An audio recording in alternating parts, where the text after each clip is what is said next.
My God. So let's chat a little bit more about this subconscious thing. What's going on with our subconscious?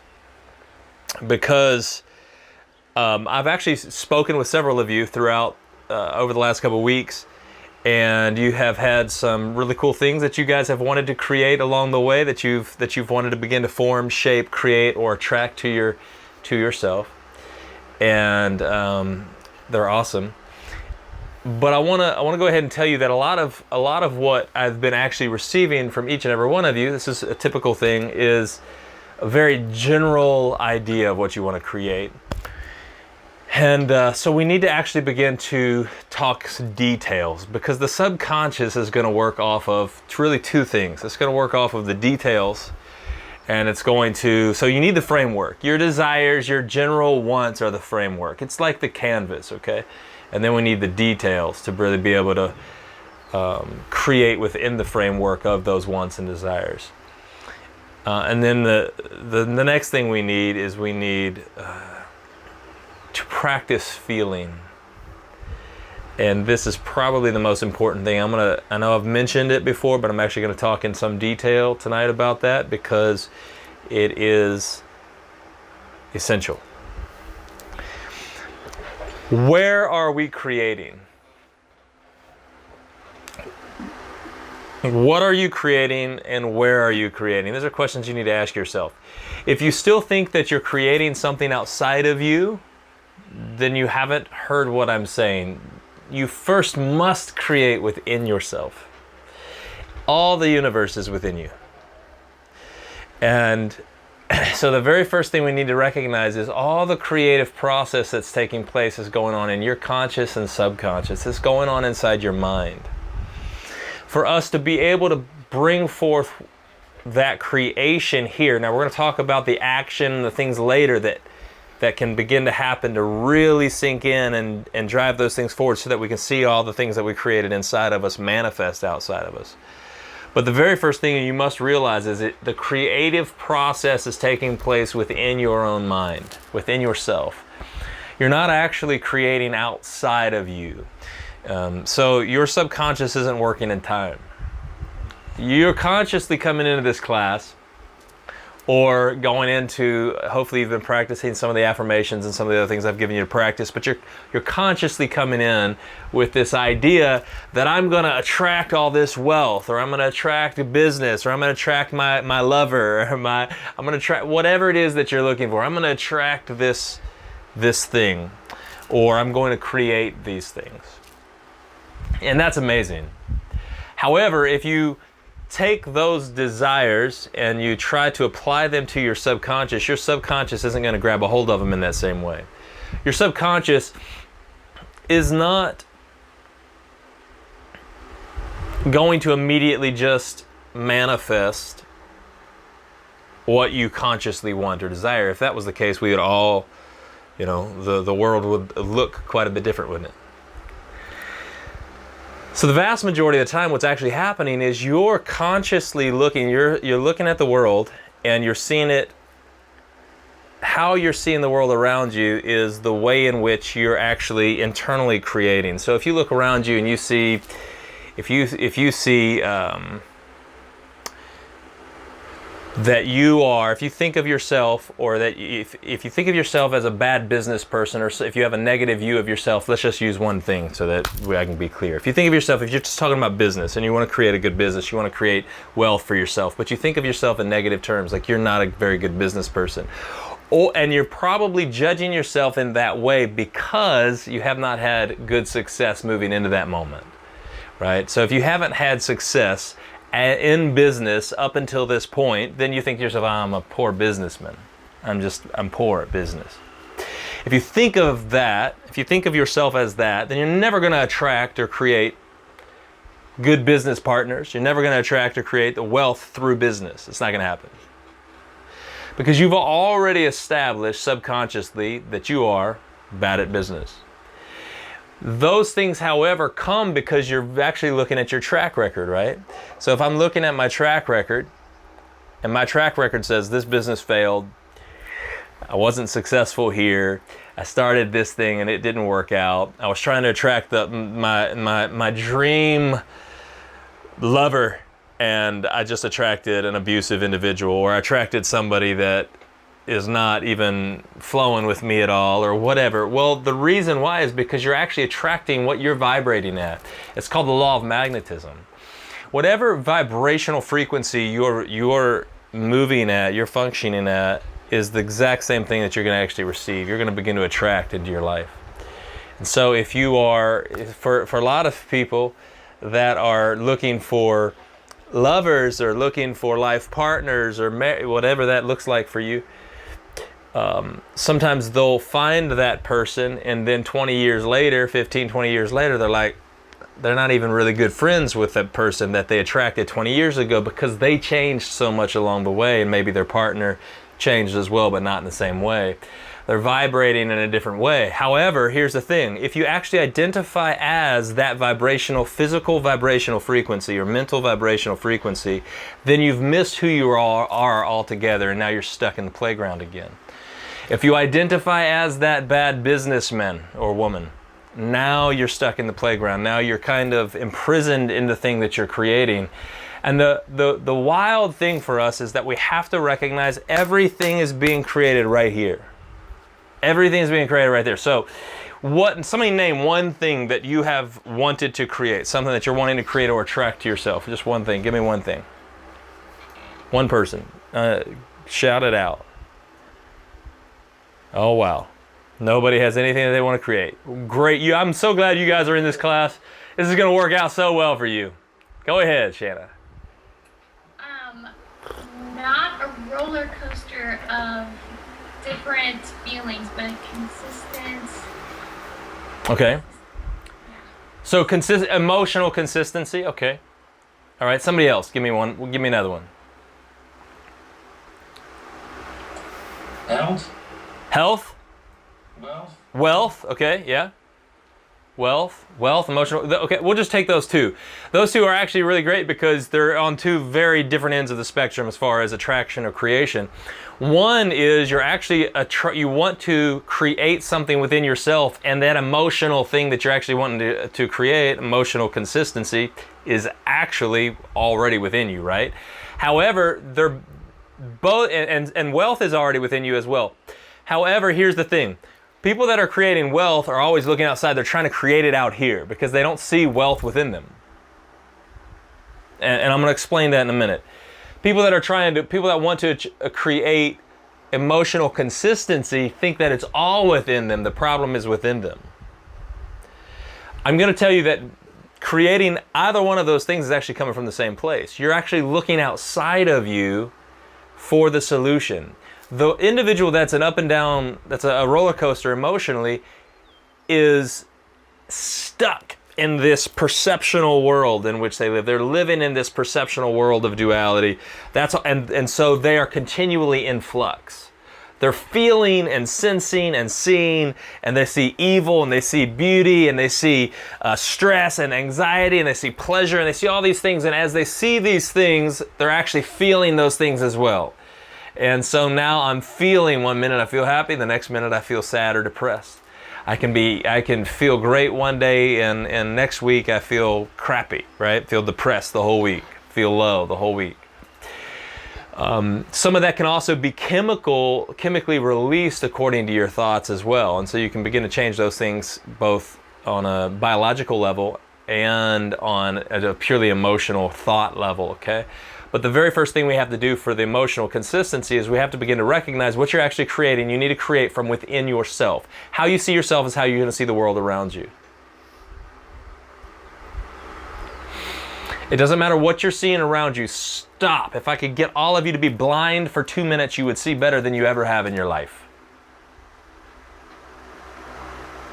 Because for a few minutes you would only be able to look within. And it's vital that we look within, and it's vital that we know what we're looking for when we look within. Because if I say to most people look within, they immediately think of themselves, most people, in the most negative sense. Even if they don't admit it, if they don't think it, if they actually feel that way. They feel in the very foundational core levels of subconscious, they don't feel great about who they are. They feel very negative. And they've spent their whole life acting, trying to pretend to be something that they're not. Right? And they're not very good actors. So, the issue though is, and we've recognized this through science, that in lots of studies have been done in which you recognize that when a child grows up in the slums, that child typically does not have as great of odds of being a success as the child that grows up in a middle class or upper class family. They're not going to be as successful. They're not going to be very wealthy. And if that child that grows up in the slums, it does become wealthy, it's typically through sports or athletic, something athletic, right? Okay. The reason why is because your environment affects how you feel about yourself, what you believe, and how you feel about yourself. So we're getting rid of that. Forget that right now, okay? Let's forget all about that. The same thing true with wealth or business. You want to create wealth. It doesn't matter in what way you want to create wealth. Forget that right now. We want to create wealth. If you want to create wealth, if that's something that you really want to create, you first have to create it within yourself. Forget how much is in your bank account. And here's the problem. Here's the number one problem. People that want to create wealth that don't have wealth already feel and believe that they are poor. They not only believe that they are poor, but they feel that they are poor. And so they're saying they want to create wealth because it's coming from a place of lack. This is actually, I'm going to get into this in a few minutes and probably a little bit deeper way. This is actually called the law of paradoxical intent, in which you're actually creating the exact opposite thing that you really want. You want wealth, but subconsciously you're vibrating at a frequency that says, I am poor. And so you're actually attracting poverty. You're attracting like-minded people, and you're continually attracting what you're vibrating at, the frequency you're vibrating at. In order to begin to attract wealth, you have to feel wealthy. You have to believe that you are already wealthy. You want to see it in your bank account, you have to see it first in your imagination. Shanna, if you want to see emotional consistency, you have to first believe that you are emotionally consistent. The problem is your story has told you that you're not. The story you've believed about yourself says, I'm not emotionally consistent. And vast majority of humanity, the story they believed about themselves concerning wealth is that they are poor. They have a poverty mentality. Until you change the poverty mentality, which is at a subconscious level, until you change that, you're not going to create great wealth. It's not going to happen. So where are we creating wealth at? Where are we creating emotional consistency at? Where are we creating these things? We're creating it in our minds. Your mind, your conscious, your subconscious, is a powerful, powerful tool. We're going to call it right now an energetic canvas, okay? Your mind is this energetic canvas that we're coloring on, that we're painting on, that we're exploring on, that we are molding and shaping, and we're doing all kinds of beautiful things with. If you identify, however, by these feelings, you are screwed. You're going to be screwed. I don't care if you identify as wealthy. What does that even mean? One way or another, if you're trying to create wealth, that is impermanent. You're trying to create emotional consistency, that's a little bit more permanent, but that's still impermanent, because at some point that mind or body can go. That is not who you are. Matter of fact, emotion is one of the primary sources of misery that we experience and primary sources of pleasure that we experience, right? Emotionally. Emotions are one of the 5 layers of ego. If you don't recognize that, if you actually believe that you are the emotions,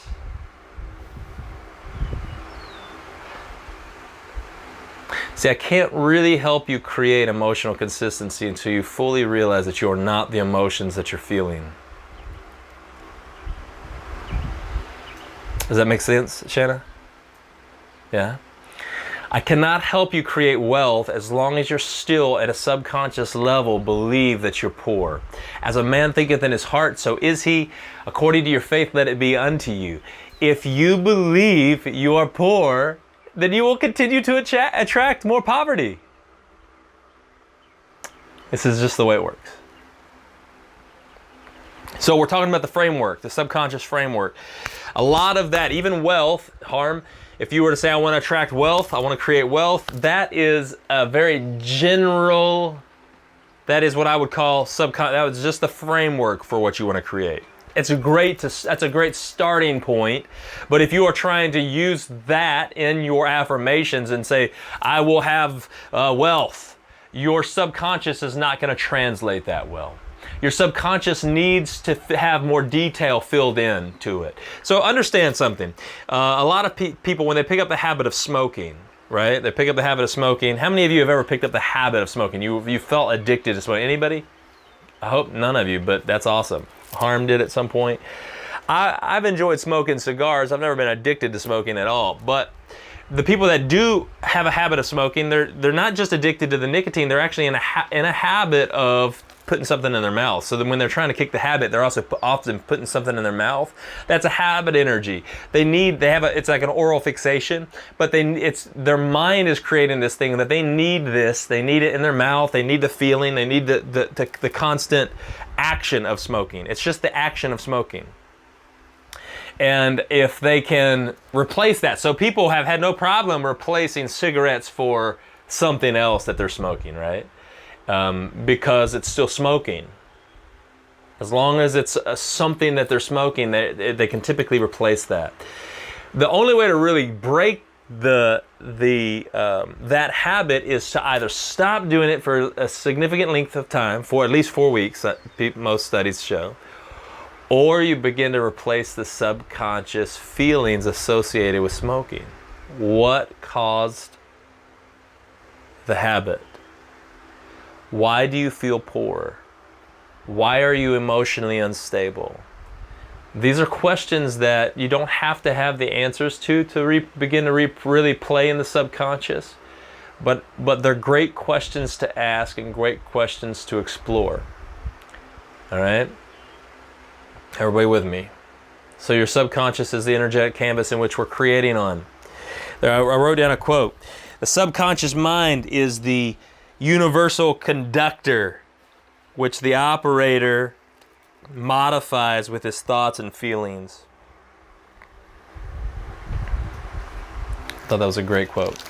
I don't know who said it, but it was good.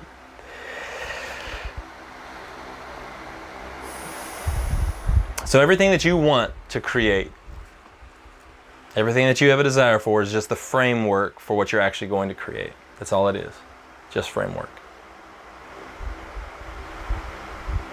Okay? You do not get what you want.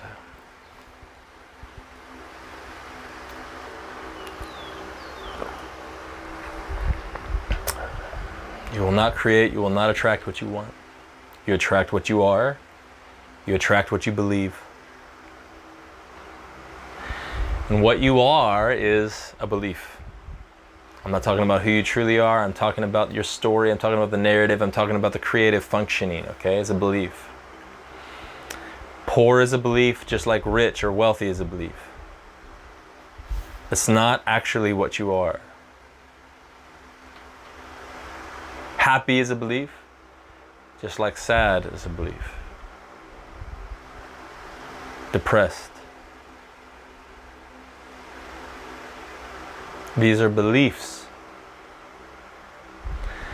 that cause us to continually create, attract, and draw these things to our life.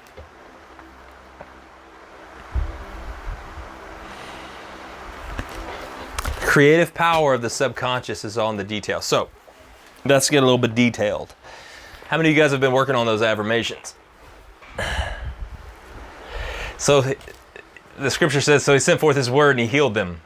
Other passages of scripture say, so shall my word be that goes forth from my mouth. It shall not return unto me void, but it shall accomplish everything that I sent forth for it to accomplish, and it shall prosper in the thing for which I sent it. You gotta understand something about the word. Words are powerful. Life and death are in the power of the tongue. Words are so powerful. And thought is like a still small voice. And it's like the stillness, still voice, still speech, still word, small word. Verbal talking is like loud word, okay? And the problem is that your subconscious, like I've said so many times to you guys throughout the first couple of weeks, is your subconscious is not in a state where it's capable of being programmed most of the time. It really needs, because your conscious mind comes in and takes over. Those beta waves take over. Now, you can function outside of those beta waves. You can function outside of your mind, where your mind is programmable all the time. But forget that right now, because that's a whole different story. To really begin to take advantage of these things, what we want to do is we want to do it first thing in the morning and at night. There's been numerous studies that have shown that your mind is almost in a state, in a hypnotic state, just before sleep and just upon waking. You're not quite in the beta range. You're not quite in the alpha. You're between alpha and theta. You're more in a hypnotic state, so your mind is very programmable. So that is the most optimal time to begin using these affirmations. And consistency is important. But what we want to do is we want to begin to get very detailed in creation, in creating. I mean, can you imagine if you were an artist, Kevin? Can you imagine being a painter and somebody said to you, create wealth, paint wealth. And you as the painter, you're being told to paint wealth, and so you paint whatever's in your mind of what wealth looks like. And so you begin to draw dollar bill signs all over a canvas, and then you hand it back to them, and they're like, well, that's not what I was looking for. That's not what I meant, you know. You got to be detailed. What do you see as wealth? So, Harm, when you say create wealth, let's be a little bit more specific, and I'll maybe ask a couple of you, what would that look, because it's going to look different for every single one of you. I can't tell you, I can't do it for you. I can't tell you what wealth is going to look like for you. So when you say you want to create wealth, what does that mean? Finances. That's still very general. It's just a part of it. Even I think even health is included in it.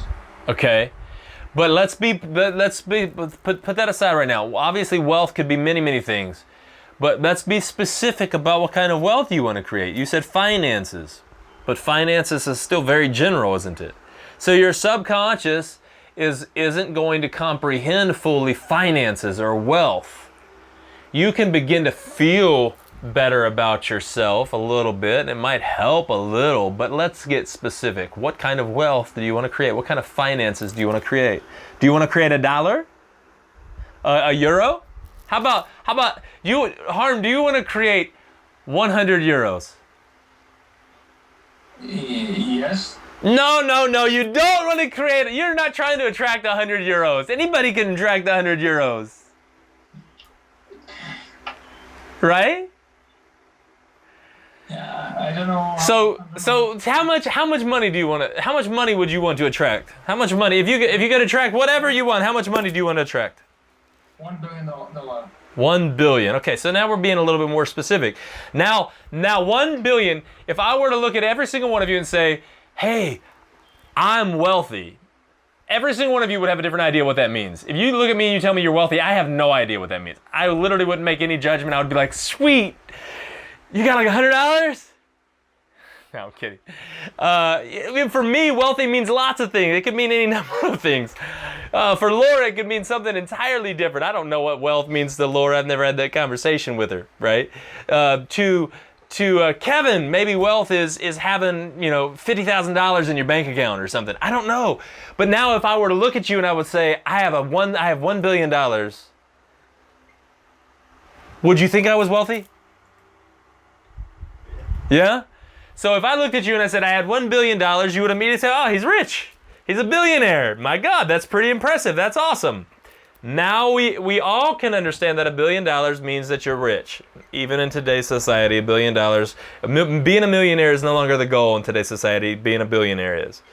Yeah, I remember as a teenager, being a millionaire was everybody's goal. And it's not a matter of fact, I was listening to a financial advisor, I don't remember when, it was a couple years ago or something. He said, He literally said this. He said, if your goal is to make $1 million, he said, you're not even beginning to think big enough. Your first financial goal should be at least $10 million. I'm like, bro, I'd just like to make $100. It doesn't work. Anybody can make $100. You got to be more specific. So $1 billion, great. Now we're starting to create some detail in Harm's vision of wealth. Now I'm sure each and every single one of you would like to create some form of wealth. Some of you more so than others. Some of you might not care so much about wealth, right? You might not, if you're like me, I don't care. The number one reason why I have not created a lot of wealth in my life is I just have never really cared about it. I don't care. If people come to me because they think I'm going to be a friend that has a bunch of money, I'm not that guy. I am extremely wealthy. I come across as having a lot of money because I give so much away all the time, but I don't have a lot of money. You know, I live in such a way because I actually believe those things about myself. However, I used to not believe those things about myself. I used to put on a show and pretend like I did, but I really didn't. Now that I recognize I'm none of those things, it's really easy to choose what I believe. When you realize that you are neither the wealthy one nor the poor one, and I were to look at you and I would say, you cannot be wealthy and you cannot be poor in identity. This is impossible. You can never be the wealthy guy, you can never be the poor guy. This is impossible. But you can create wealth and live with lots of money, or you can create poverty and live without money. Which one would you like? 99.9999% of humanity is going to say, I want to live with wealth. I want to live with lots of money. Right? That's all practice again. This is yes, this is no. Let's just, everybody with me? Yes, no. Okay. My God, I got to do this every week with you guys. So my point is very simple. Everybody wants to have that. Why aren't they creating it? They're not creating it because they actually believe the exact opposite about themselves. They believe they're poor. If you want to create wealth, you first must feel wealthy. The problem is you're waiting to have wealth to feel wealthy. Because you still believe in some way that you are the mind or the thoughts, the beliefs. And as long as you are those beliefs, you're going to struggle because your perception is going to dictate what you're creating. And if you look and you go online right now and you check out your bank account, some of you might feel very poor. If I were judging how wealthy I was by my bank account, guys, I wouldn't have showed up today for class. I'd have been like, oh man. Now, you're not coming here because I've created a bunch of wealth. You're not coming here to learn from me on how to create a bunch of wealth because I've created a bunch of wealth. You're coming here because I don't care and I've chosen to create other things. I'm a life artist. I can create wealth if I want. I can create whatever I want. I could be very successful. Trust me, I've turned down lots of money. I've turned down lots of opportunities to make money. I could be very successful at anything that I put my mind to because I'm going to create it. I'm going to be successful at whatever. You might then say, well, how come more people aren't in this class? It's a great question. We are creating something continually. And what I have chosen to do multiple times over is reinvent myself. And when you reinvent yourself, you're starting over. You understand? If I were to identify, however, in the results of the previous incarnation or the previous manifestation, if I were to identify in the results, I would never feel like I accomplished anything. But let's look at some significant men that did this, that felt very different than what the statistics said, okay? Let's look at Jesus' life.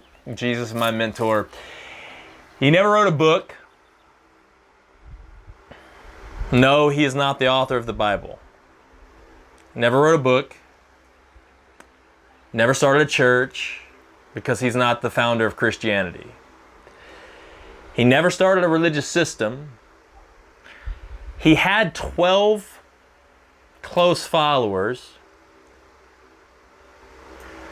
The thousands that came ended up killing him. They ended up crucifying him. He really, by today's standard, he was a complete failure.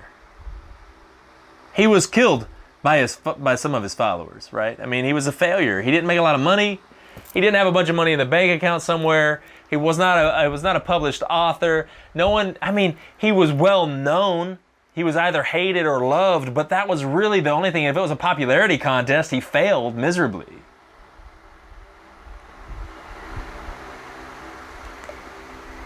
Some of the heroes, the greatest heroes of our faith, my God, look at Noah. It took him like over 100 years to build the dang ship. He wasn't even a good carpenter. But that wasn't even his first job was, according to the Bible, was to be a preacher and to warn people. And he sucked at it, didn't have a single convert in 100 years. But we actually view him as a hero of faith, don't we? At least within Christianity they do. Was Jesus wealthy?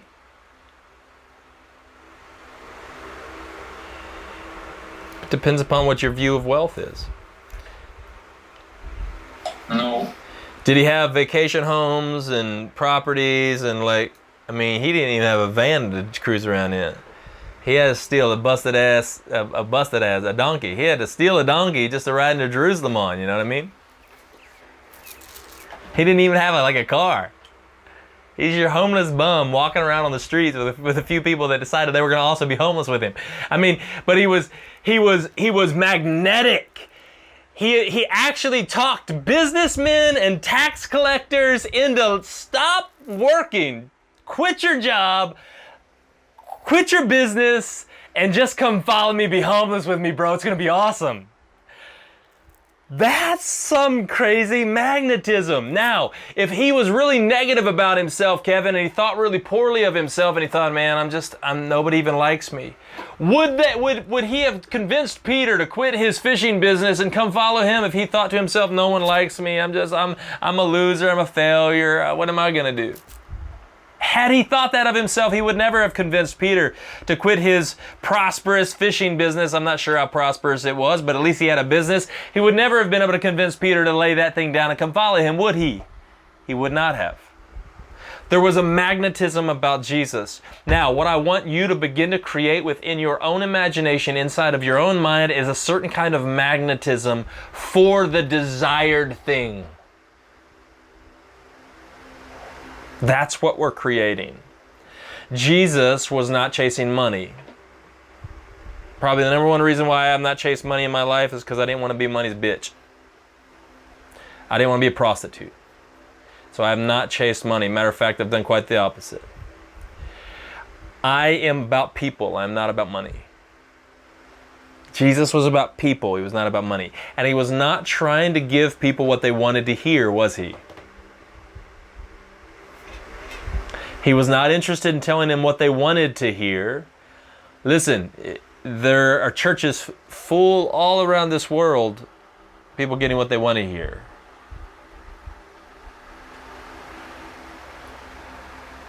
We're not even plugged into the internet. He was not doing that. We're going to plug into the internet so that our speed speeds up here. Give me 1 second.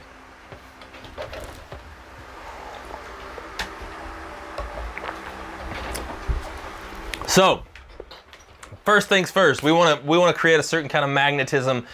So if you are wanting to create wealth, then you need to begin to feel wealthy. If you want to create emotional consistency, now, Shanna, you said emotional consistency. Be more detailed with me. What do you really want to create when you say emotional consistency?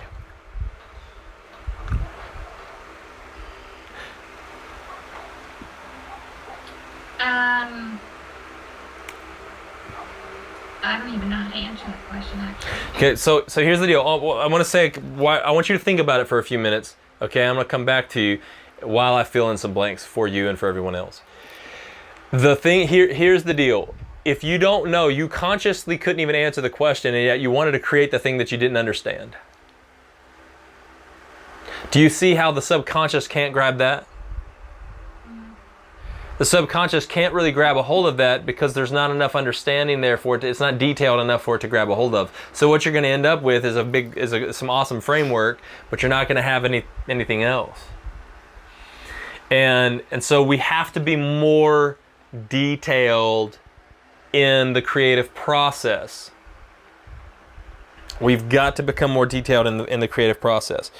If you just say emotional consistency, well, your subconscious might just create emotional consistent sadness, consistent depression. That's emotional consistency. If you're consistently depressed, that's emotional consistency. Yay, you did it. But I don't think that's what you want. Is it? No, of course not. No, so how about like consistent anxiety? No, not that. Okay, so maybe consistent bliss, happiness. Do you want just a baseline? Do you want to kind of just be like 50-50 baseline, just like, I'm not really happy, I'm not really sad, that kind of consistency? I mean, if happiness could get that consistent, that'd be great. Oh, whoa. If what? What was your response? I knew you were gonna grab that one. Yes, happiness. If I want to hear what you said.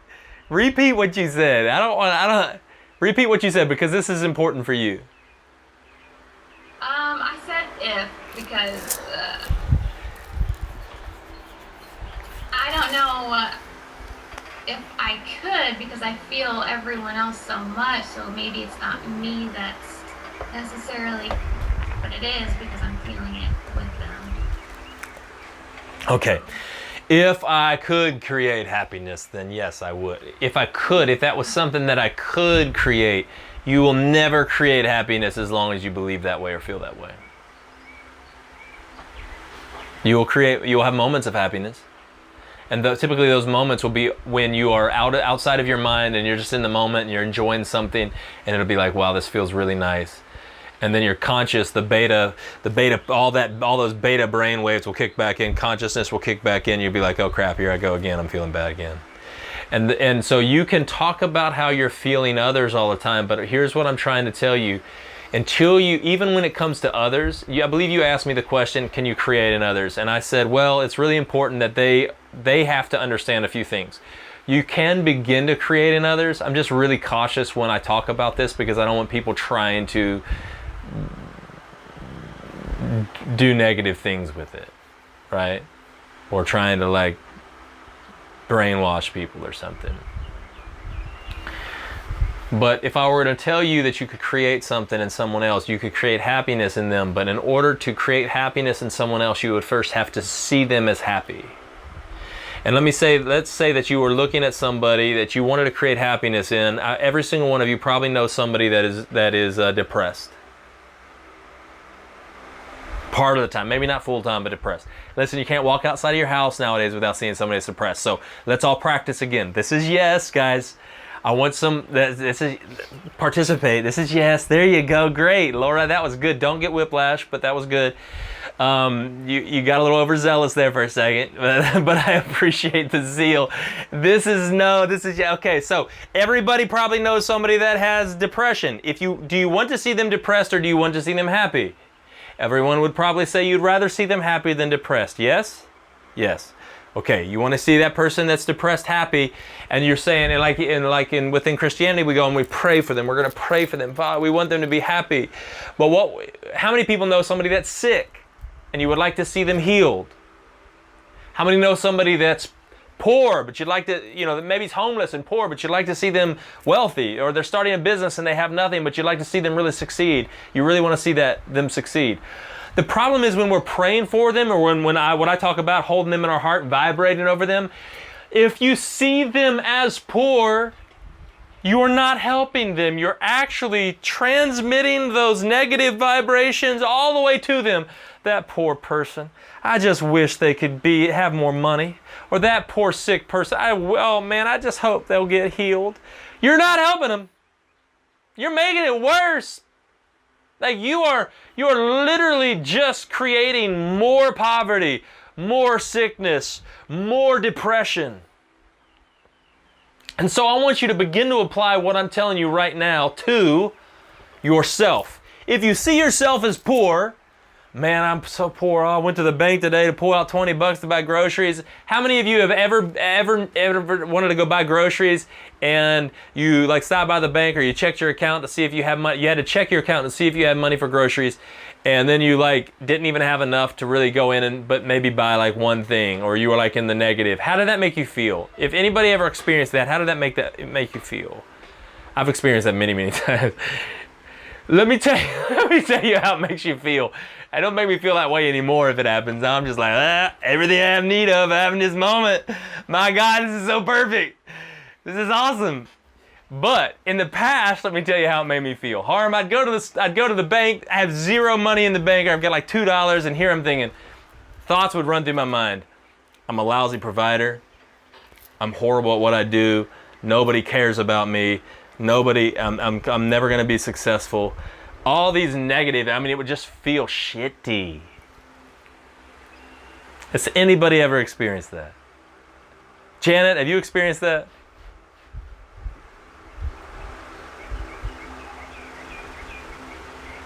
She's trying to unmute herself. I see you working. Yes, I am. Not exactly that, but definitely fear of not knowing how to take care of myself and my kids financially. Okay. Yeah. That kind of thing. Uh-huh. I don't know how to do this. I've never done this before. Uh-huh. Yeah, I'm out Sure. of my League. element. Yeah. I've been thrown in the water with no lifeboat. Mm-hmm. That kind of feeling. Well, anybody else ever experienced that? I think we all have, right? Now, maybe you've never been financially at a place where you had zero resources, zero money. I've literally traveled across the country, and I've taken trips out of the country with less than $100 to my name. Like I just going, I'm like felt led to go, I'm going. And the funny thing is I got so used to it that it became no big deal for me to take a trip, even outside of the country, with like no money. And I was actually talking to Beth 4 or 5 years ago about it. And I was like, it's pretty wild. I think we were outside of the country, and I was talking to her, and I had like maybe $150. That's all I had, all I had. And I looked at her and I said, it's pretty wild. Like, we're outside of the country, and all I have is $150 to my name. Like, if something happened, we miss a flight, something, whatever. Like, we're stuck here. How cool is that? It's wild. But you get so used to it, it becomes adventurous. However, here's the problem. If you identify in what you see in that account, if you believe that because you have no money in the account, you are poor, evidence that you believe that is who you are is you feel those feelings of poverty, don't you? You feel those feelings of helplessness. You feel those feelings, or in Janet's case, you feel like, I don't know what I'm doing. The fear might overtake you. You feel those things. And so what you are actually feeling, that's a vibrational frequency, and you're actually attracting like vibrations to yourself. You want the opposite. You want to feel empowered when you're in Janet's place. When you're in Shanna's place, you want to feel happy. When you're in Harm's place, you want to feel wealthy. But I looked at my account today and it said I was negative $35. I don't feel wealthy right now. I feel really poor. I don't have enough gas to go into town. I don't have enough money to buy my kids food. When I first went into ministry, I didn't have a single partner. I quit my successful job, went full-time into ministry. I was already doing it full-time, but just without anything, and I decided to quit. But I was also working full-time. I was working full-time in both, and I just decided to quit the job so that I could dedicate all my time and all my attention to ministry. We didn't have a single partner, and there were many a times when there was not food in the cabinets. We were fully reliant, and yet I would also tell you this: we were very poor in our mindsets during those early years. Very poor in our mindsets. I was repelling the thing that I desired. I was not attracting it. I was actually repelling it. So I was praying and saying I wanted to create something, but while simultaneously repelling it. Because What you vibrate at is what you're going to create. So let's talk about it this way. Have you ever felt a deep desire for something, like a strong, like a burning desire for something? You feel that, don't you? I'm not talking about, oh, I'd like to have man, I sure wish I hit the lottery and win $1,000. I'm not talking about that. You have a drive and this burning desire for something. Yes, you felt that. The vast majority of the time, that burning desire doesn't come true because at some point, desperation sets in. How many of you ever hoped for something and that hope became a longing and that longing became desperation? You ever felt that? There's a whole lot of people that are functioning out of desperation in our world. Desperation is a negative energy or a negative vibration that actually repels the things that you want. Desperation is a form of desire.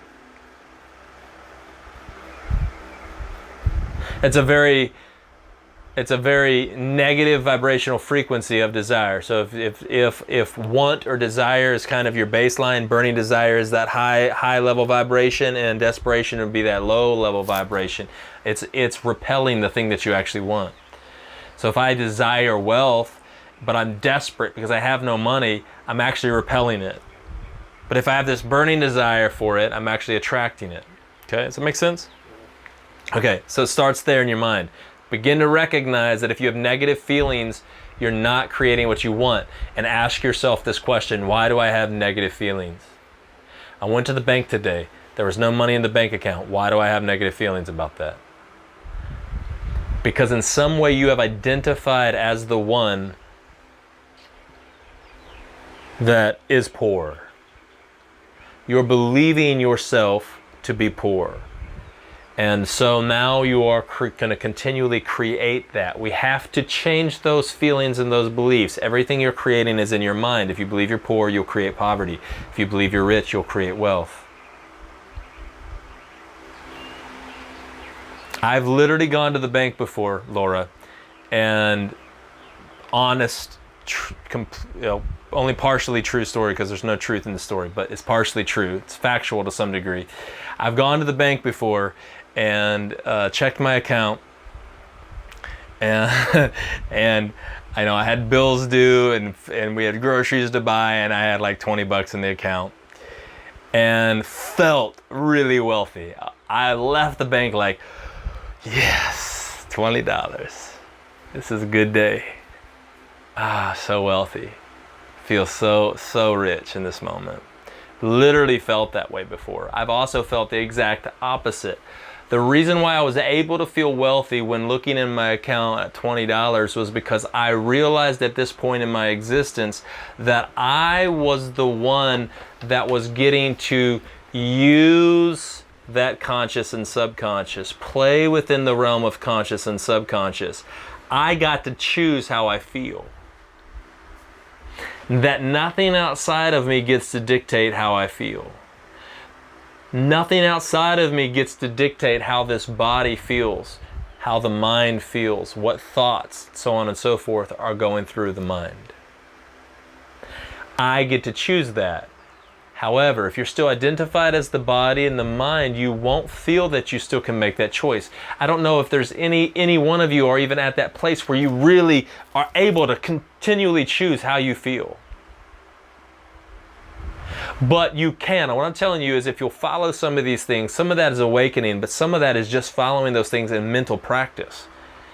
You can choose every single day to begin to reprogram your subconscious to feel wealthy. So if you want to create $1 billion, let's just get specific. This is the next step, okay?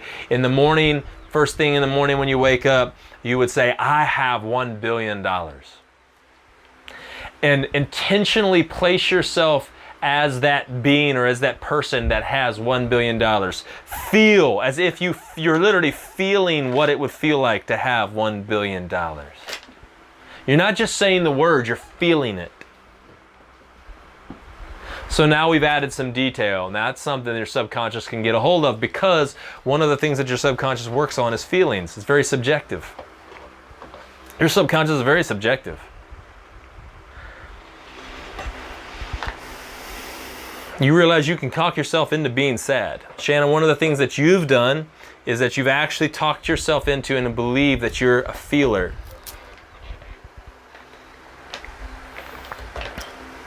You've probably read many books that suggested that maybe you were. Maybe there are some people that just feel more than others, right? What I'm telling you is you are not the person that feels. You can have the gift of feeling those sorts of things, but why would you want to feel poor, sad, angry? I can still tell when somebody else feels that way, but I don't have to feel it. So you can practice using those senses to be able to pick those things up without actually feeling it.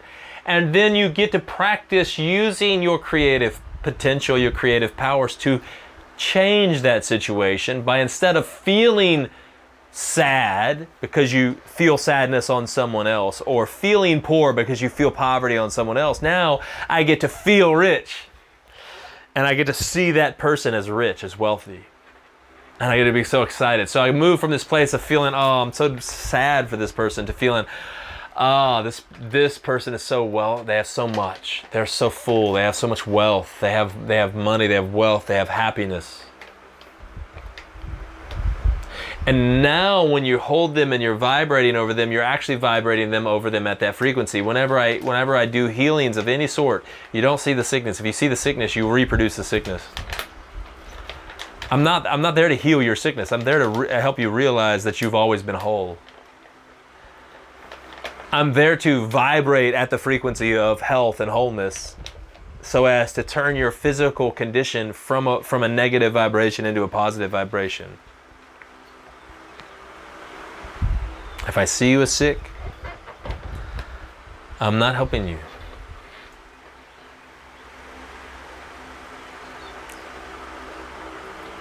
Does this make sense? Okay, so you're creating in your mind. You are not the mind. Another layer of ego is the mind and thought. There are also sub-layers of ego, which I'm going to talk about probably tonight in mentorship. Layers and sub-layers, as to help you guys understand a couple things for those that are in mentorship. But for what you need to recognize right now is that if you are not your mind, if you are not the thoughts, if you are not the physical form, if you are the consciousness behind the scenes, so to speak, we'll just call it that for right now to help clarify some things. And you are actually the operator of that conscious and subconscious. You are not subjective. You are not going by your feelings. You don't have those feelings, but you do get to create feelings in that form. You get to create feelings in that body. Does this make sense? If you were able to recognize that, what feelings would you create?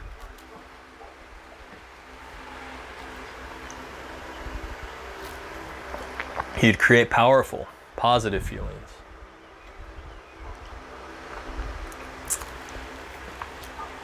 This is much more accurate. What I just described to you is a much more accurate depiction of what actually is than the way that you've been living. Because up until this point, the way that you've been living is very subjective. You've been living in such a way where you look around you and you're allowing your circumstances, your situations, and the things going on around you to actually dictate to you what is the truth. Life artist does not see things this way. To practice life artistry, you have to begin practice seeing through a different lens.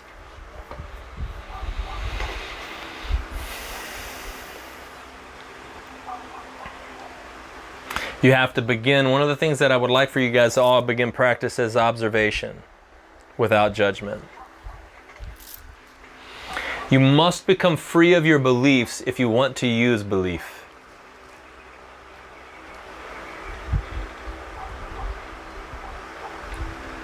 You must become free of belief if you want to use belief.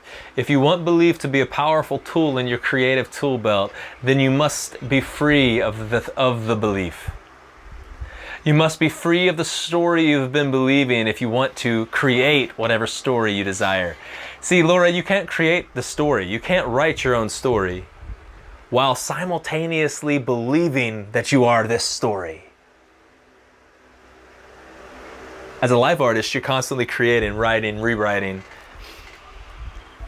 It's just playground stuff. I can create and play with personality, thoughts, moods, whatever I desire. There's nothing off limits, nothing out of bounds. I can create whatever I want. The question is, am I free of that, or am I stuck over here in this belief system? Do you want money or wealth because society has told you you should have money and wealth? Because if you don't have money and wealth, you're unsuccessful? Because you want your friends and family and other people to see you as a success, and you want to be able to have so you can play and do other things? Like, why do you want the money? These are questions you need to ask yourself. Why do I want it?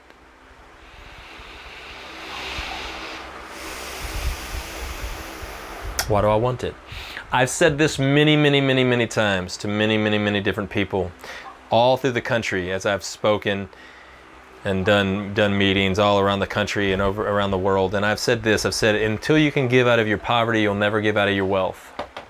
If you want great wealth, the number one thing people tell me is, I want to be wealthy, and when I'm wealthy, Silas, I'm going to write a big fat check to you. And I don't, I literally like, you definitely do not need to tell me that. Like, it means nothing to me. Thank you for thinking of me in this moment. Wonderful, but it means nothing to me. But here's the deal: you're never going to actually create that wealth if you're thinking this way. When I'm wealthy, I'll do this. You must already feel that you are wealthy. To create the wealth, you must feel wealthy.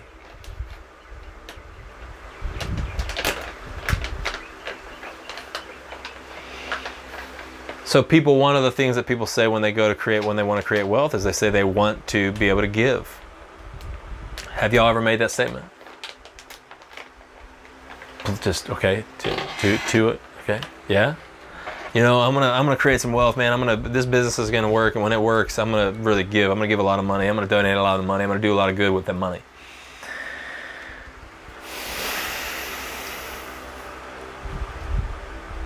Nothing wrong with that thought. But what would your thoughts look like if you thought to yourself, I am wealthy, and began to give from that place? Began to feel so wealthy that you began to give from that place. And continually, even if it was $5, you gave $5, but as you gave that $5, you gave it with intent. You gave it with all of your heart, and you pictured as you gave that $5 as if it was $5 million. And when you looked at them, you're like, man, here you go. I love you. Here you go. And they're probably looking at you like, what in the world? You gave me $5, man. Why are you so excited about this? But because in your imagination, you're giving $5 million. Here's this $5 million check. You write out a check for $1 because that's all you have. But in your mind, you added 5 zeros. Bro, here's a check. Don't spend it all in one place.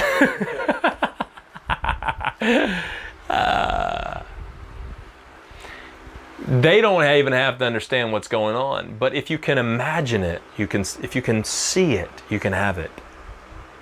If you can see it, you'll eventually manifest it. If you cannot see it, if you cannot feel it, you will not manifest it. I know I've been belaboring this point, but I'm belaboring it on purpose. This is absolutely vital that we begin to understand this thing.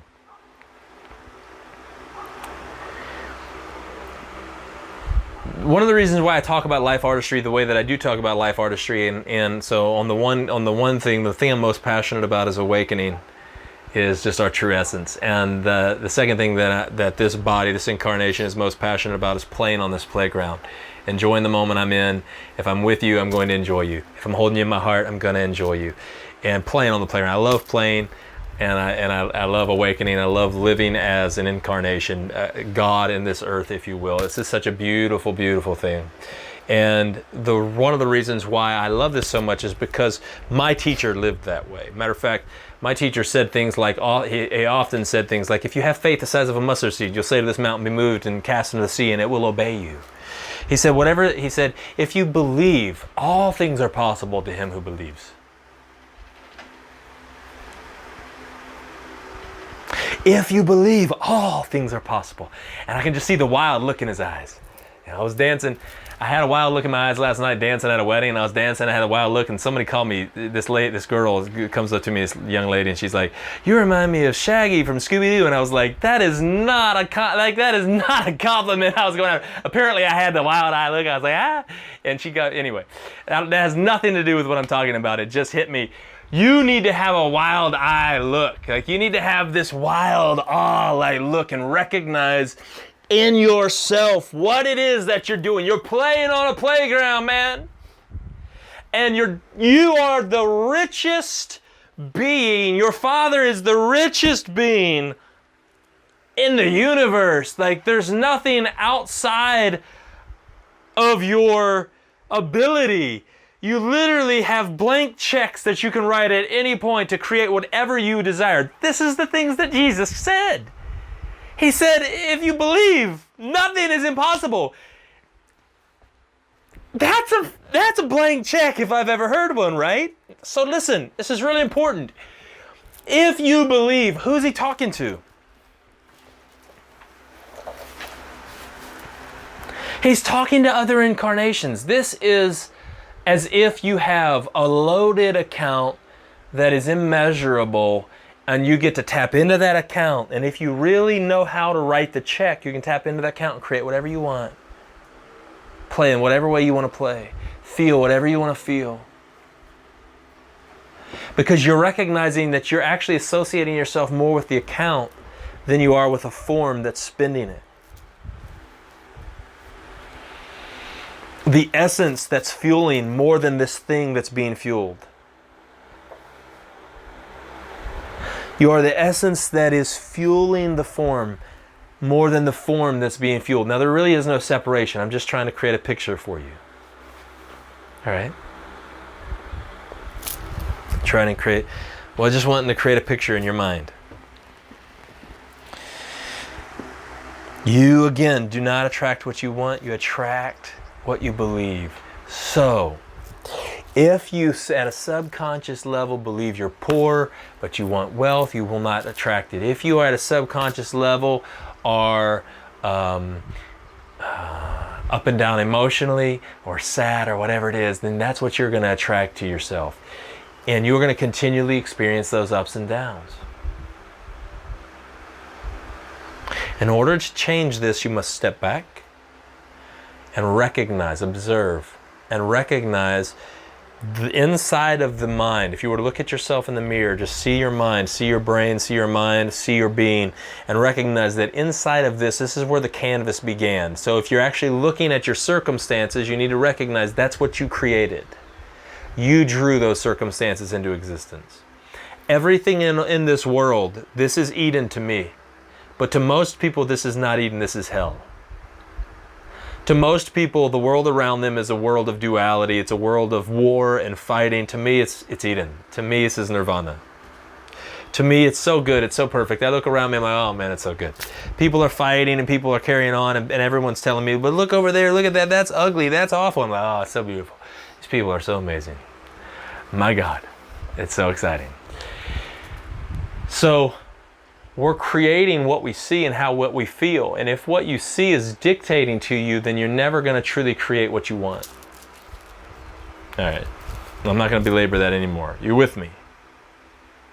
Yeah, Kayla, you had your hand raised. Is it a pressing question or do you want to hold it? It was just like an experience on what you're talking about, so I'll hold it. Okay, great. Yeah, bring it back up in a few, and I'm going to be wrapping up here in a few minutes. And so next week we're completely moving on into a different topic, we're going to go a little bit deeper into some other things. Right, so this is why I'm belaboring this point so emphatically right now. Harm. Are you wealthy?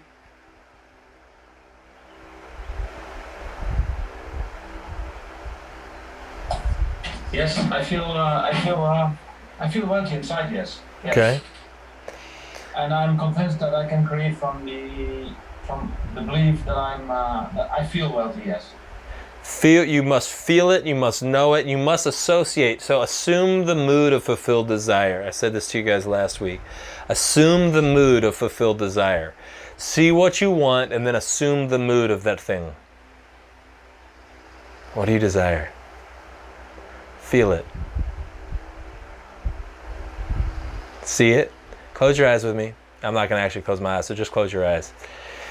And now picture whatever, something that you want to create. The number one thing that you want to create or attract to yourself. It can be an experience. It can be anything. Please do not limit yourself to just wealth or no. It can be absolutely anything. You want to attract something or you want to create something. I want my skull back. She decides she's like saying it out loud. That's good. No. Close your eyes. Close your eyes. All right. See it. Does everybody see it? You have a clear image in your mind of what it is that you want to create, or is it blurry? Is it do you understand when I hold on? Everybody look at me real quick. When I say, can you clearly see it, or is it blurry? Does that make sense to you at all?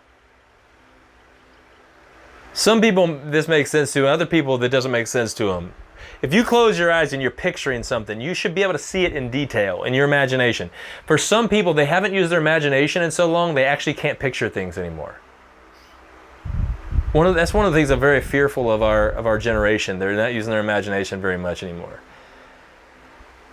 Your imagination is a creative tool. It's a creative, powerful tool that needs to be practiced. You need to practice with it. But it's like a paintbrush. You're painting with it. Okay? So if it's foggy or fuzzy and you really can't see it clearly, you kind of have it's more of an idea than a picture.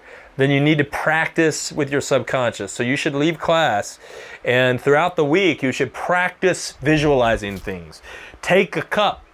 How would you practice visualizing something? Take something that's actually there, take that thing, close your eyes, and now picture the cup in your mind. Get a clear picture of that cup in your mind. And if it's fuzzy at first, that's fine. You open your eyes again, and then you close your eyes again and practice. And then you'll work your way up to things that you cannot see. It reminds me of a passage of Scripture. He calls those things that do not exist as though they do. See, everything throughout the Bible is talking about the things that I'm talking about here in Life Artistry. The only problem is most people have associated as the one that's creating. You're not. You are actually, I got honey on my finger. That's why I just sucked on my thumb. If you were wondering, had honey from my tea. If you were wondering, I was not just sucking my thumb like a little baby. I was actually licking the honey off my thumb. So excuse me, apologize. But you are not actually the avatar that's in the creative process, but you are that thing that is filling the avatar, that's manifesting in that avatar, that's playing within that avatar. This is the difference. So no matter what that avatar is seeing or experiencing, your view is completely different now.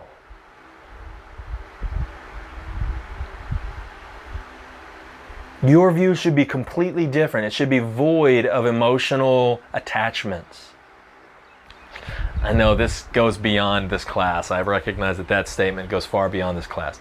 I recognize when I say things like that you got to stop believing the story of yourself. I recognize that's very difficult for the ego can never stop believing in itself because it is a belief. I realize that, but just hang with me for a minute. Okay, so we're going to close our eyes again. Everybody close their eyes again. Everybody can see clearly. George, can you see clearly what I'm talking about when I say that? See clearly versus foggy mind. Okay, so practice. If you're struggling with that, practice.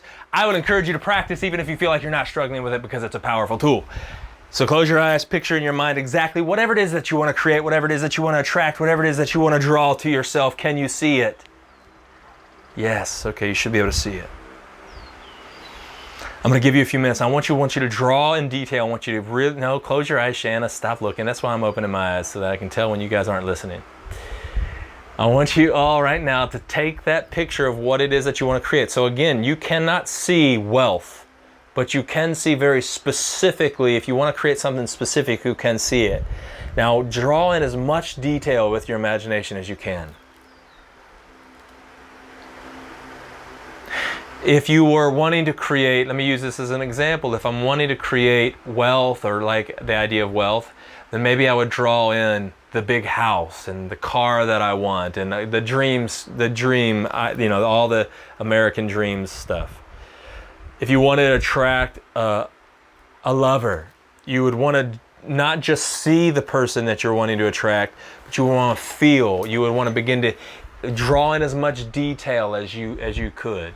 If you want to attract emotional stability, draw in whatever emotion, feel the emotions that you want to create and that you want to have in your existence, and really feel them. Now, so if you want to feel happy, start with a smile. If you want to attract a lover, you should feel the sensation of holding that lover, of holding that person, of being with that person, or whatever that is. If you want to attract are you with me? So you should be now feeling that thing. See it, and now you're really feeling it. Feel it.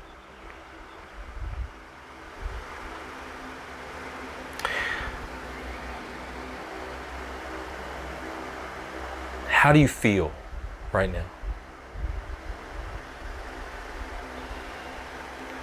How do you feel? Huh? Calm. Calm? Okay. Whole.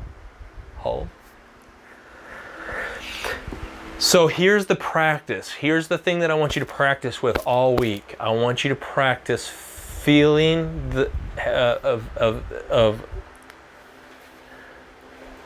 experiencing that feeling. Playing with that feeling.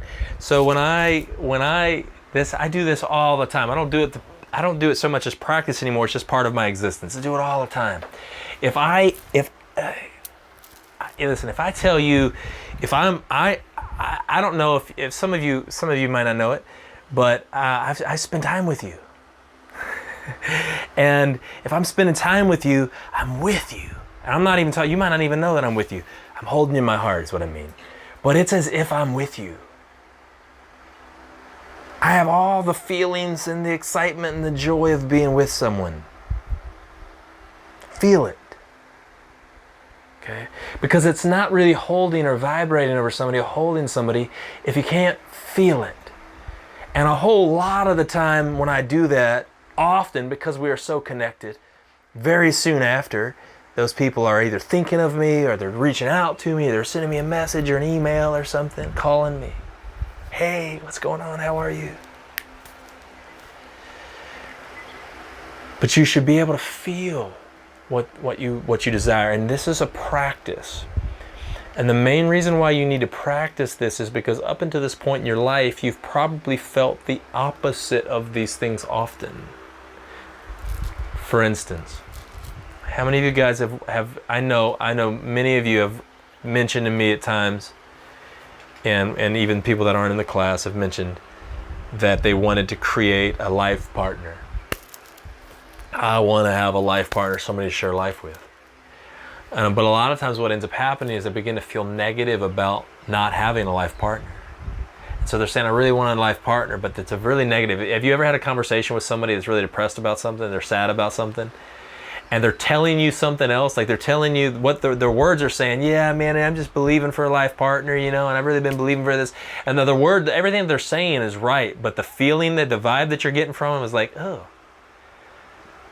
And I just want to say, listen, sweetheart, the reason why you don't have a life partner is because nobody want to get around that with a 10-foot pole. Nobody gonna touch it, man. You know what I mean? Like, this negative vibe. Ain't nobody gonna touch that thing. You know what I'm saying? So you gotta stop. You gotta feel different. So you choose, once they begin to feel positive, they begin to see and feel differently. So if you want to have a life partner, you need to see what you want to create. So if you want to create business partners in the realm of business, you want to create business partners, then I would ask you for details. What kind of business partner do you want to create? What do you want in your business partners? Give me details. If you want to create a life partner, give me details. Don't just tell me life partner and just picture like Antonio Banderas or something in your mind. No, this doesn't work. I don't even know if Antonio Banderas is still alive. That guy's probably ancient at this point. I don't know why he came out of my mouth, but he did. So don't just have this image of Antonio Banderas in your mind and now you're creating. It doesn't work. Details. I need details. You need details. How do you want them to be caring? You want them to do you want them to be loving? Do you want them to be affectionate? Do you want them to be like, you need very specific details. This is what you're picturing in your mind. When it comes to wealth, you need very specific details. When it comes to business, the business partners that you want to work with and people, investors, if you're looking for investors to invest in your business, you don't just go, I'm praying for investors, I'm believing for investors. That's bullshit. It's never going to happen. What you need to do is you need to get very specific and very detailed in your imagination, and not only picture it in your imagination, but believe it. If you can believe it, you have it already. Jesus said, if you believe, you shall have the thing that you believe, and you have it already. So belief is not one day, belief is now. It's substance. So in other words, faith is substance. So in other words, when I believe it, I'm living, acting, and feeling as if I already possess it, even though subjectively I don't have it. Even though it has not materialized yet, I'm living in such an existence as if I have that thing already. As if those business partners, those investors, that life partner, that lover, whatever it is that you're looking for, already exists. Some of the greatest, I've literally mimicked Jesus many times in my life.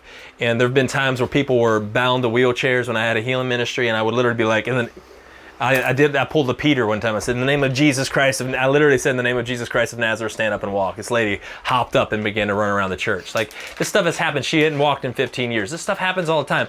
But the reason why it happens is because there was faith there for her. She actually had enough faith to believe, because she had been told about all this healings that had been taking place, and she actually believed that she could be healed. She had hope. And then there was a moment of faith that was enabled that, okay? But have you ever prayed for somebody that just didn't believe at all? It was like you were just hammering, knocking your head up against the brick wall. You need to actually picture them as believing. In order for you to pray for them, I used to pray for people that didn't believe, and I was like, you have to believe. Like, we have to work together in this. And then at some point you realize they don't have to believe at all. You just need to picture them believing.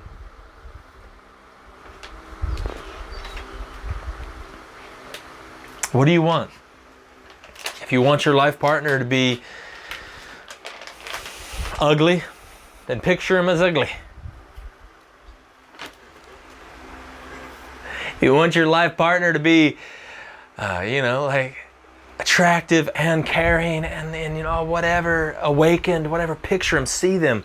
Write the detail in your mind. So I want you to, the whole week, I want you all this week, this is your homework assignment.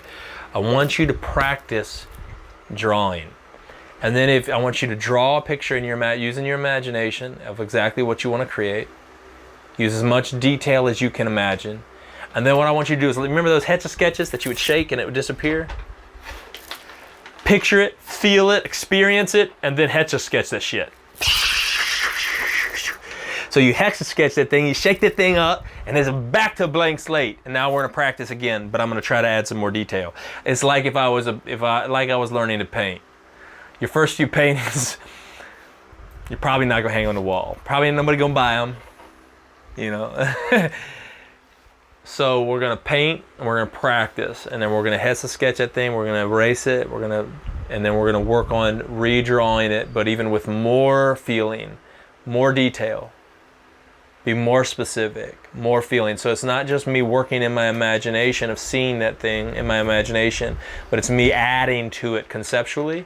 And then it's also me adding to it with feeling. And I'm not just feeling what it would feel like, oh, one day if I get this is what I'll feel. No, I'm feeling right now, it's mine. This is mine. This is mine. And so I want you to realize in that moment, it is already yours. Jesus said, if you can believe, it is yours. If you believe, it is yours. Faith is substance. So in that moment, I want you to recognize it's already yours. The manifestation, we're going to talk about conscientious action and some other things probably next week. The actions that will come out of this painting in your imagination are needed. But I want you to just simply recognize this is powerful enough to begin to rewrite your subconscious and ultimately change your entire playground. Some of you aren't playing on the playground because it's busted. Nails are popping out of that thing and it's just not so much fun. It looks like it's in the ghetto somewhere. You need to recreate your playground. Some of you aren't drawing and playing in your imagination because it's like your canvas is all wrinkled up. You need to begin to straighten out that canvas and begin to replay with it. Okay? Your mind is that energetic canvas.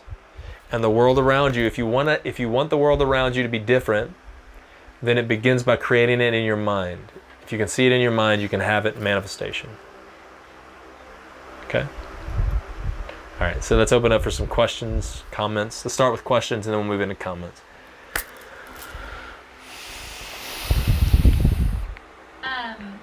How much of a difference do you think it makes if you are imagining going into that place of creating it in your mind, different day to day, or even different things in a single day?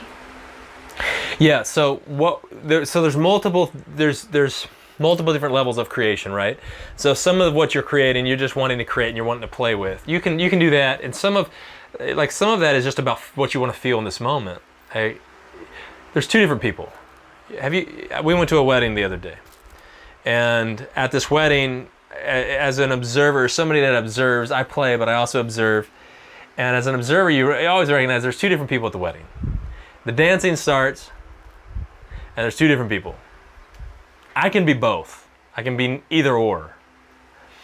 The dancing starts, and you get mostly all the girls running to the dance floor because they want to dance with their friends and they just want to dance. And then later on, they're kind of looking for their husbands for the slow songs, or their boyfriends or their girlfriends or whatever it is, right? But right now, they're just going to the dance floor. Have you ever seen this? Y'all have been to weddings, right? Okay, you're looking at me like you've never been to a wedding before. I just wanted to make sure I wasn't created a whole world in which only I lived and no one else was there. Okay, so we're all in the same place. We recognize this. So,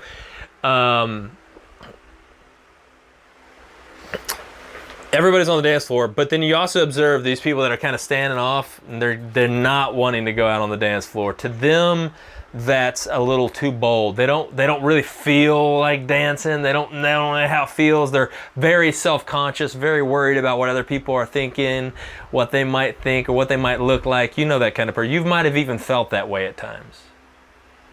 And so some of you even got out on the dance floor. Even Shanna, Miss Dancing Queen, she might even get out on the dance floor sometimes and be self-conscious of, oh, look at me, I should be the center of attention. Or maybe, oh, look at me, or don't look at me, I wish you wouldn't look at me because I'm just a little, You've probably felt both of those. You've probably felt a little bit of all of that. There's two different kinds of people. And the reason why I'm saying this is because you can choose to feel whatever you want. You can choose to have fun on the dance floor, or you can choose to sit there feeling sorry for yourself while your girlfriend dances with some other hot dude. That's up to you.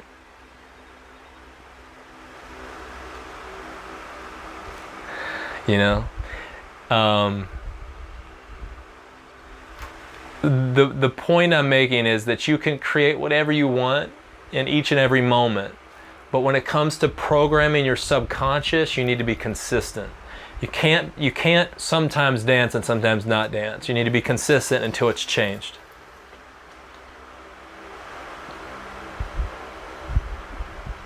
You need to consistently work on that subconscious until it's changed. If you are having a hard time in the morning remembering to use the affirmation, and those affirmations are going to change. If your affirmations, again, if you're struggling with what to say, what that affirmation should look like, reach out to me. I'll help you fill in some of those details. That's, again, what we talked about tonight to some degree, filling in those details. But you should be practicing this. This is ultimately not something I can do for you. I can help you, I can direct you, but I can't do it for you. You have to practice. You have to put in the time. You have to put in the practice. One of the ways you'll know that you're at the end is when the old habit energy is gone. So you'll start to notice, Shanna, that the consistency is there. You're feeling this because this is what I'm choosing to feel.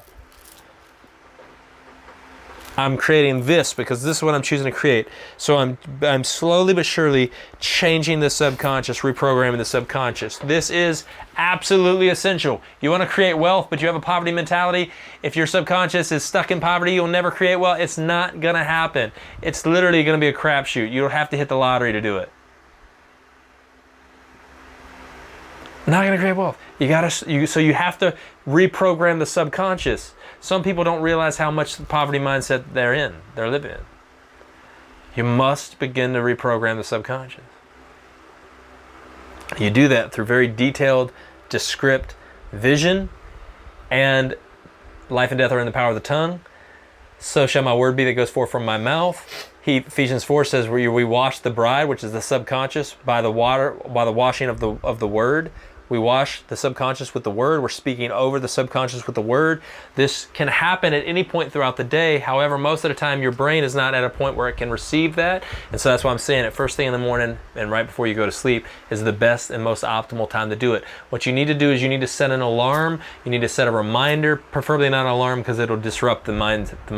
But some sort of reminder for yourself. When you open your eyes up, bam, there's that reminder. Put a sticky note on your ceiling or something. But some sort of reminder to practice these affirmations first thing at night, first thing in the morning. The consistency is needed for subconscious programming.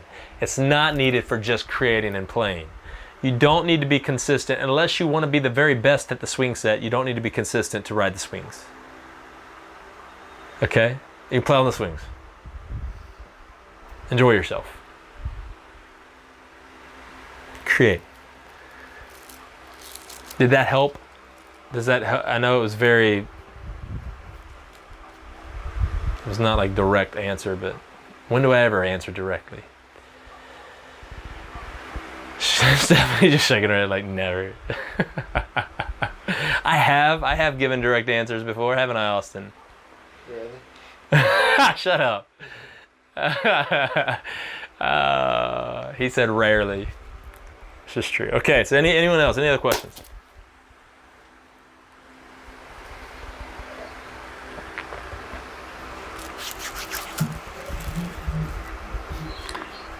I have a question. Do you have to have words? Like if you're just waking up and you're starting to be in your visualization, you're feeling it, do you really need the words? For subconscious reprogramming? Yeah. Yes. Well, it's going to be helpful. If you're just creating something, no. But if you're just creating, no, you don't need words. But words are powerful, and so I even, like, for instance, with subconscious programming, I suggest saying it out loud. And so that's why I tell you, if you're in bed, you have somebody that sleeps in the bed with you, you might want to warn them. Hey, I'm going to start making some pretty boastful statements in a minute about me being a billionaire and Antonio Banderas sleeping with us. So you might want to just be aware of that. So just don't think I've lost my mind and send me to the loony bin. But I suggest saying them out loud because the subconscious actually responds to that. You can also just say it in your mind as the thought. But if you're just talking about creating, no, it's not necessary. You don't have to say it out loud. Like, it's not necessary. The feeling is much more important. The feeling, the visualization, and the feeling is much more important. If I'm going to hold you, I'm going to hold you here. The feeling of that is far more important than me saying, I am holding Laura in my heart. You know, I am with Laura in my heart. That would just be weird. So the feeling of that is far more important. The visualization and the feeling is far more important for creative purposes. Who's that? Push that door shut. Some random kids are rocking around my place. What other questions you guys got? That's a great question. Is there a follow-up or is that it? So, y'all understand the difference between just programming the subconscious versus just we're creating. The subconscious only needs to be reprogrammed when it's all jacked up. If you have a poverty mind, you want to create wealth, it doesn't work that way. You need to reprogram it. You need to program the subconscious. If you want to attract somebody that's very kind, but you're not being kind to yourself, you're not going to attract that. You're going to attract somebody that's not kind to you. And so these are things, those are the areas, that's the areas where you need to program that subconscious. But as far as just creating, the world is your playground, man. Enjoy.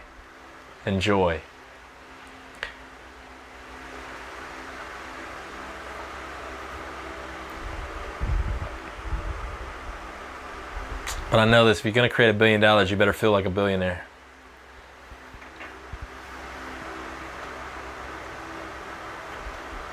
If you want to create happiness, you got to feel happy. Silas, Yeah, go ahead, Kaylee. I created hair under my armpits.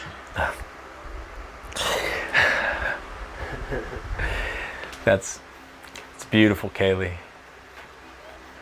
She's going to show us. That's beautiful, Kaylee. Thank you for that. That's very sweet of you to share your creation with us. All right, anyone else? Questions or comments? Anything you want to share, say? If you have questions, please, if you have them throughout the week, you need to bring them. I can only ask you guys if you have questions so much. Next week I'm gonna be trying to move on next week, so I belabored this point enough. But this is really the starting point. This is the building blocks and the starting point that are essential. Go ahead, Shanna. Going back to the consistency part, you were talking about how you're viewing person, maybe viewing isn't the right word, but where you're seeing them rich in your mind, or you're feeling their feelings with them. Yeah. That's part of the consistency, because I do see both, because I can see them one way and feel another, and it's like, how do I stick with not being completely absorbed in the feeling, but seeing them as how I do see them, which is beautiful and rich in so many ways. So, in the same way you would yourself, and this is the struggle. You only create outside of you what you actually, what you have within is what you'll create here outside of you. You will only manifest outside of you what you first have in the storehouse, right? So that's what I'm saying. We're creating, we're drawing, we're attracting, we're visualizing, we're seeing, we're bringing it into our storehouse so that we can manifest it out here, so that we can give out here. And this is really important, because if, for instance, if you see yourself, if you have a poverty mentality and that's stuck in your subconscious, and then you see somebody that's also poor, you feel really sorry for them, because now I have all these feelings like, well, I've been there, I know what this feels like, and I just feel really sad for this person, I wish I could help, and now all of a sudden you have all these negative feelings, and simultaneously in the back of your mind is this voice that's saying, no, like, they're wealthy, or, you hear me saying something in class like, this doesn't work, this is like a contradiction, right? So you have to, so this is where the reprogramming comes in, for you to begin to change the program that's going on in your subconscious, that it allows for there to be room for you to feel something that you're not. Because when you're feeling depressed, you're not depressed. When you're feeling sad, you're not sad.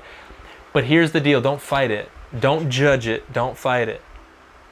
If you look at somebody that's poor and you may, oh, I feel really bad for them, it's because in some way you've conceptualized what poverty is and you've judged it. According to the world, I'm in poverty.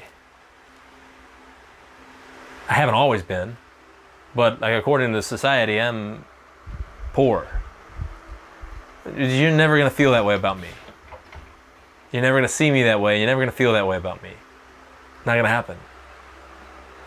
And the reason why it's not going to happen is because you don't feel that when you see me. When you see me, do you see poor? Poor Silas. That's so sad. No one sees that. No one sees that. So I'm saying this because you have to actually change that first in yourself. And then you can see all as wealthy and as rich. I don't have any problem seeing others as whole. I see myself as whole. Or as happy. I see myself as happy. And recognize this is a key component. However you feel is what you're choosing. This is an identity issue. When you fully realize that how you feel is a choice, you will never feel bad again. And you will never see humanity as in that light. You can feel compassion for somebody and then immediately switch that over into seeing them as they truly are.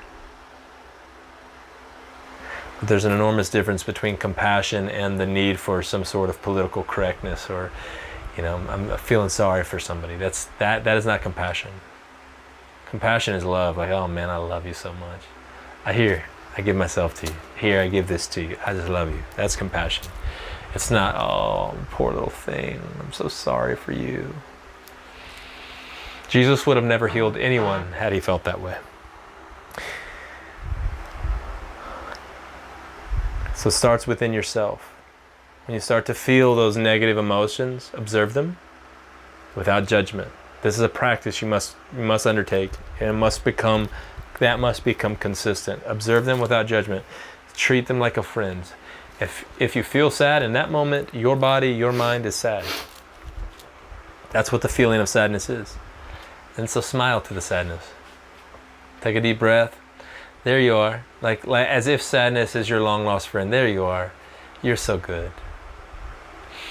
I don't judge you. And then let it pass. And beyond that, those are things that we can talk about that are probably definitely still in the realm of life artistry because they're affecting your emotions and things like that. But we can talk about that more at some other point if you'd like, okay?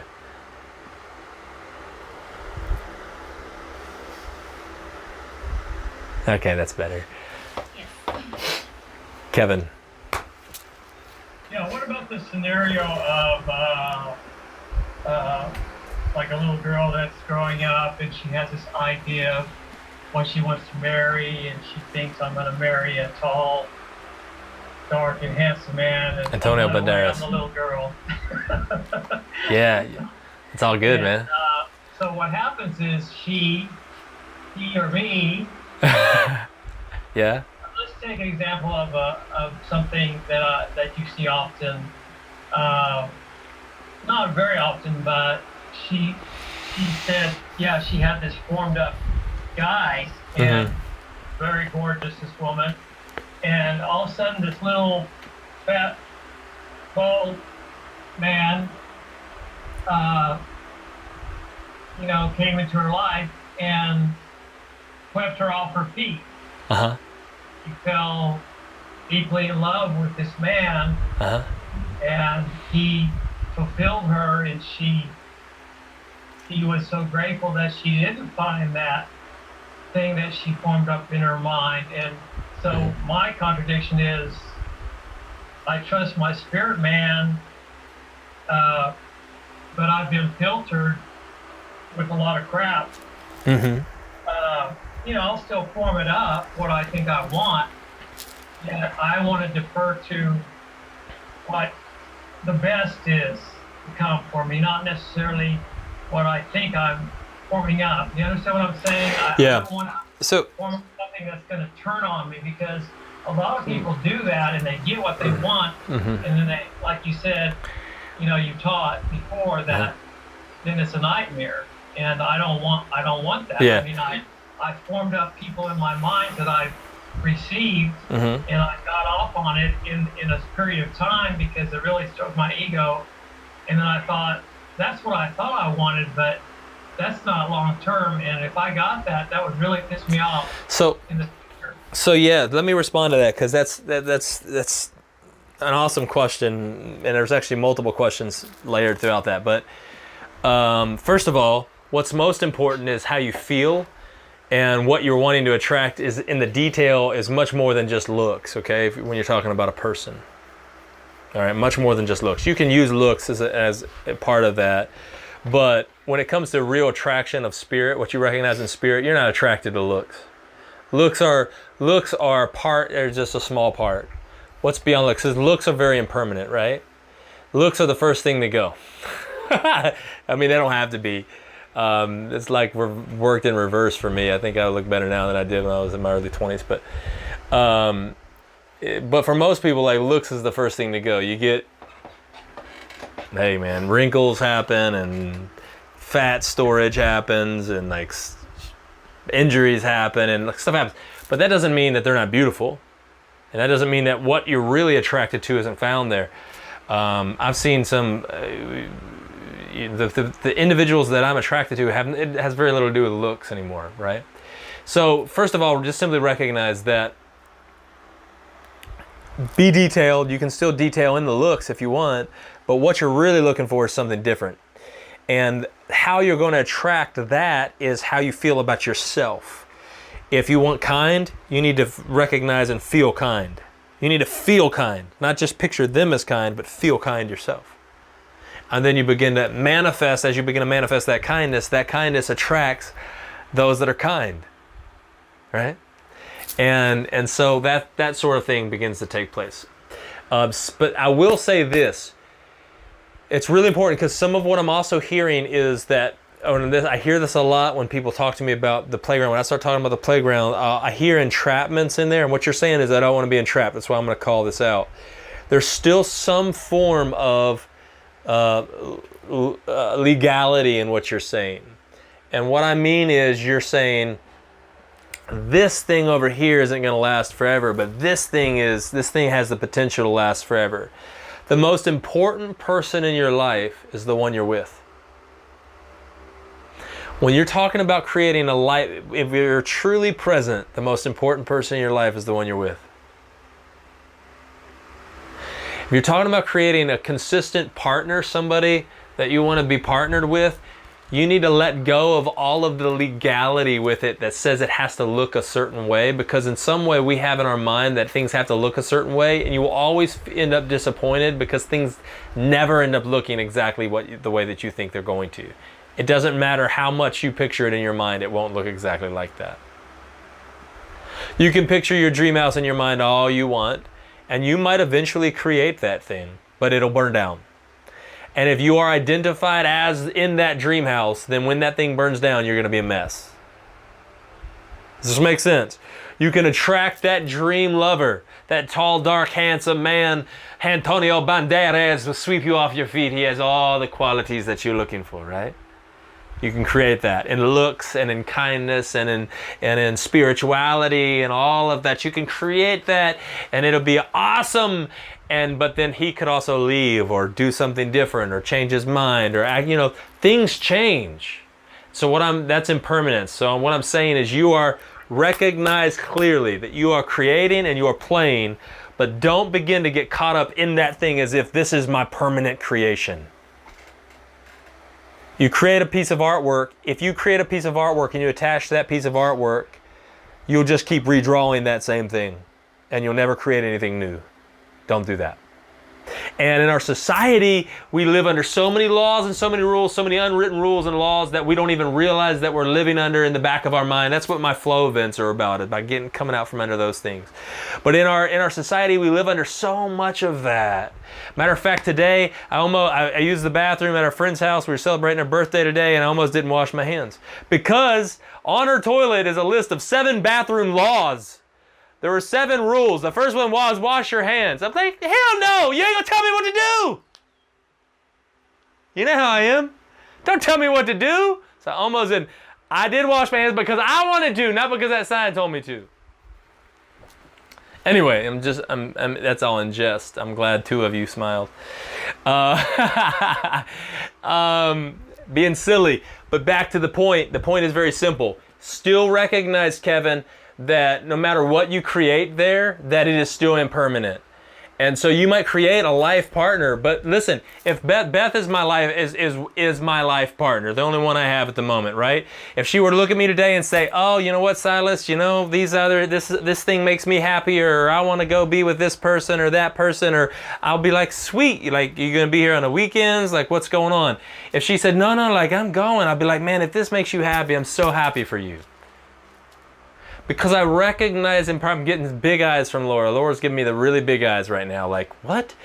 But listen, if you really love someone, then you are looking for them to be satisfied, for their happiness, for their joy.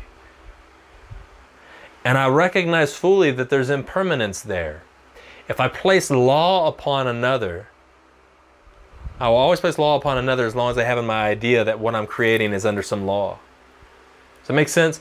So while you're creating this, draw in, picture in, write in all the details of attraction, both spiritually, emotionally, physically, all of that. Write it all in. Enjoy it, okay?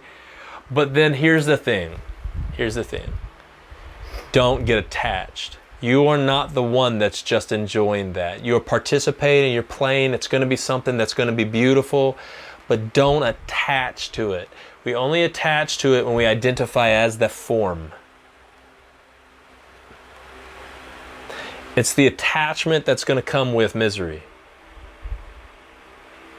And for a lot of people, even the ones that are recognized that they're trying to create certain things, there's a background fear that they're unaware of that's telling them, no, I don't want to create this because I'm just going to lose it. That sort of fear is, again, sabotaging. It's that law of paradoxical intent. It's actually sabotaging the creative process, and it's just like desperation. It's completely negative energy that's sabotaging the creative process, and it'll keep you from ever actually being able to obtain and hold of that beautiful Antonio Banderas. Right? So that's when we need to sink in and recognize some of those underlying things, and we need to let those things go. And again, I recognize you're a manifestation of the divine. So you're creating your plane, but you also have the whole world. So I'm not going to ever get locked in, especially when it comes to one person. It'd be like I'm going to get locked into my first $100. As soon as I get that $100, I never need any more. Well, no, you will. You will. It's just the way it works. Enjoy it. Enjoy it. We're not going to be attached, and because we're not attached, we're actually able to be loving. We're actually able to love the one we're with because we're not attached. But when we're creating it under that law, and so what I heard was, like in the idea of a life partner, a lot of times we think this is a permanent, like an eternal permanent thing, and it's great if it is, wonderful, but don't enter into that thing with the idea that there needs to be some sort of law to protect yourself, or some sort of fear that that'll change, or that they will change, or that's going to go. No, you don't do that. You are free. They are free, and you are simply experiencing life together. This is what a life partner is. It's two free individuals that are experiencing life together. And so, anyway, hopefully that helps a little bit. All right, it's time to roll.